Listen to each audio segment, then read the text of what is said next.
tayo. Ano tayo ng bonfire?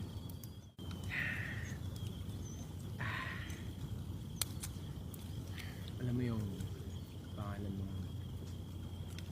Janice, ay napaka-espesyal sa akin. Sa araw-araw na namin dito sa amin. Sa araw-araw na nakakasama kita.